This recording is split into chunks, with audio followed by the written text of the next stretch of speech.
Dikisahkan dalam kitab Durratun Nashihin fil Wazi wal Irsyad, bahwa dahulu ada seorang wanita pelacur yang selalu menjual tubuhnya kepada para lelaki. Seperti biasa di hari-harinya ia mejeng di ranjangnya yang berdekatan dengan pintu rumahnya, dan pintu itu dibuka agar para lelaki yang melintasi rumahnya dapat melihat kecantikannya.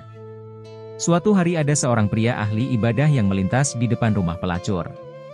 Ketika mata pria itu memandang tubuh wanita pelacur, maka bangkitlah syahwat dan nafsu pria itu. Pria ahli ibadah itu lantas berusaha menahan nafsu birahinya.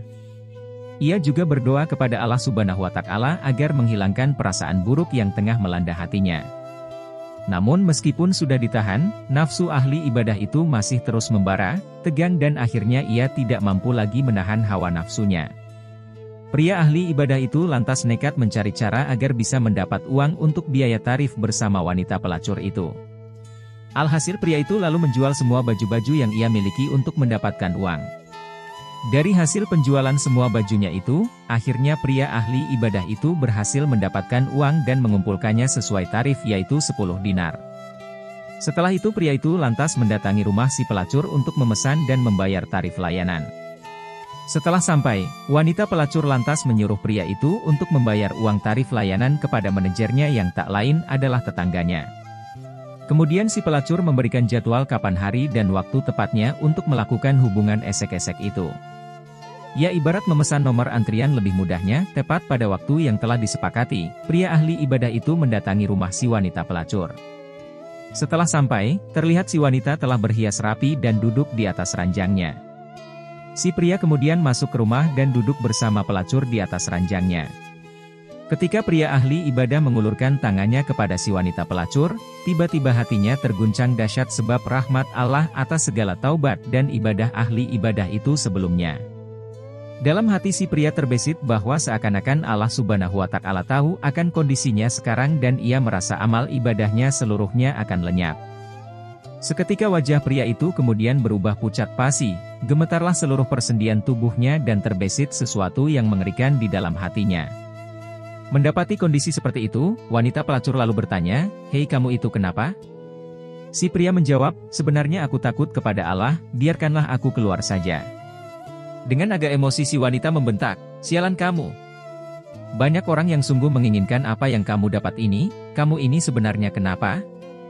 Si pria ahli ibadah menjawab, "Sungguh sebenarnya aku takut kepada Allah, adapun uang yang sudah kubayarkan silahkan kau ambil saja, itu halal untukmu, biarkan aku keluar." Wanita pelacur lantas bertanya lagi, "Lah emang kamu belum pernah sama sekali melakukan hal ini?"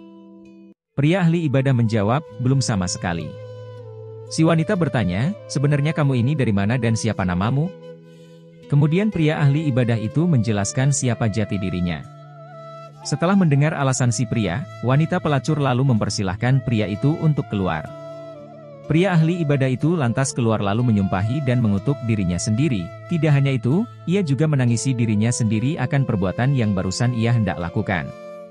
Melihat kondisi pria itu yang sangat menyedihkan, timbullah gejolak yang dahsyat dalam hati si wanita pelacur. Gejolak ini sebab berkah dari pria ahli ibadah itu. Hati si wanita pelacur serasa berkata, "Sungguh, pria itu untuk pertama kalinya hendak melakukan perbuatan dosa, namun rasa takut telah masuk ke dalam hatinya. Lah sedangkan aku, sudah begitu lama bertahun-tahun telah melakukan dosa. Padahal Tuhan yang dia takuti itu adalah termasuk Tuhanku juga. Dan seharusnya rasa takutku kepadanya harus lebih besar lagi." Kemudian turunlah hidayah Allah kepada wanita pelacur itu, ia lantas memutuskan kembali bertaubat kepada Allah. Ia lalu menutup pintu rumahnya rapat-rapat. Ia lalu ganti pakaian seksinya dengan pakaian sopan sederhana dan kemudian beribadah menghadap Allah Subhanahu wa Ta'ala. Ia kemudian bertaubat dan beribadah kepada Allah cukup lama. Wanita itu lalu berkata, "Sungguh, jikalau aku datang kepada pria itu, mungkin saja dia mau mempersuntingku, sehingga aku dapat belajar di sampingnya banyak hal tentang agamaku, dan bisa menjadi pendorongku untuk beribadah kepada Allah Subhanahu wa Ta'ala." Kemudian pergilah wanita itu mencari alamat si pria ahli ibadah di kampung. Ia pergi dengan membawa harta dan beberapa pembantunya. Ia lalu mencari-cari di mana alamat rumah pria ahli ibadah itu. Setelah sampai di kampung yang dituju, wanita itu lalu bertanya kepada warga yang dijumpai dan memperoleh informasi tentang di mana pria yang dimaksud berada. Dan akhirnya bertemulah wanita mantan pelacur itu dengan pria ahli ibadah. Wanita itu lalu membuka wajahnya dengan maksud agar si pria mengenalnya.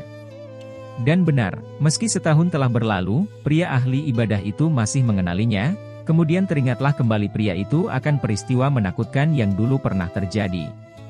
Bahkan akibat terkejut dan syok sebab kenangan buruk di masa lalu, pria ahli ibadah itu sampai menjerit histeris hingga nyawanya keluar dan meninggal dunia. Kematian pria ahli ibadah itu lantas membuat si wanita bersedih hati. Ia berkata, "Sesungguhnya ku berangkat ke sini demi bertemu dia, tetapi dia sudah mati. Apakah dia punya seorang keluarga di antara familinya yang membutuhkan seorang istri?" Orang-orang di situ lalu menjawab, "Sebetulnya sih dia masih punya saudara yang soleh juga, tapi orangnya melarat tak berharta." Si wanita berkata, "Oh ya, baik tidak masalah, aku masih punya cukup harta." Akhirnya saudara laki-laki si pria ahli ibadah itu lalu datang melamar dan memperistri si wanita mantan pelacur. Allah Subhanahu wa Ta'ala kemudian memberikan kebahagiaan bagi rumah tangga mereka berdua.